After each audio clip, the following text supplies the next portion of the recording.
दोस्तों, अभी हमारी लगभग 1.5 घंटे की सुनवाई खत्म हुई है चुनाव आयोग में।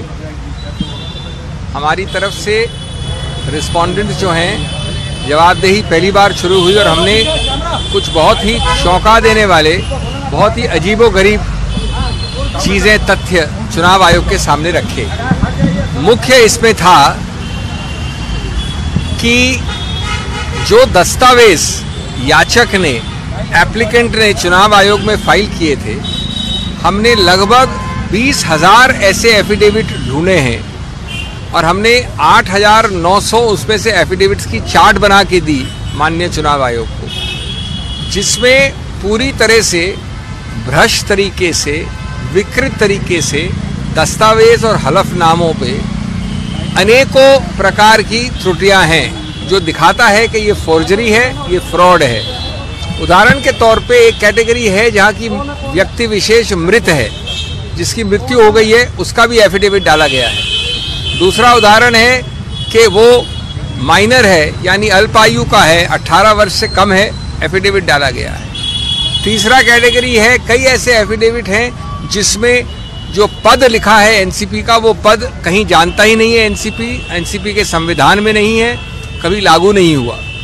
चौथा कैटेगरी है जिसमें हमने दिखाया सिर्फ हाउसवाइफ लिख के फाइल कर दिया है, सिर्फ जोमेटो का सेल्स मैनेजर लिख के फाइल कर दिया है, इत्यादि इत्यादि। इस प्रकार से हमने 24 कैटेगरी बनाई। 24 कैटेगरी, उन 24 कैटेगरी से दर्शाते हैं कि ये सिर्फ मिथ्या प्रचार है, फ्रॉडुलेंट एफिडेविट्स हैं। एफिडेविट्स बनाए गए हैं सिर्फ एक झूठे केस को समर्थन देने के लिए। और इसका मतलब ये हुआ कि जो अजीत पवार फैक्शन जिसको आप कहते हैं, उनके पास कोई समर्थन नहीं है। ये बहस और दलील 20 तारीख को चलेगी, लेकिन हमने साथ साथ मांग की माननीय चुनाव आयोग से कि ये इतना गंभीर है, इतना व्यापक है कि ये अति आवश्यक है कि आप इसके विरुद्ध कानूनी कार्रवाई करें। झूठा बयान, झूठे हलफनामे देने के लिए उनको दंडित करें।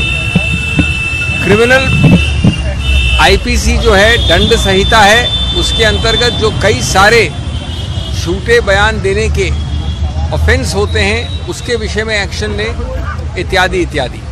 तो ये मामला अब चलेगा 20 तारीख को, और हमें आशा और विश्वास है कि सत्य की विजय होगी।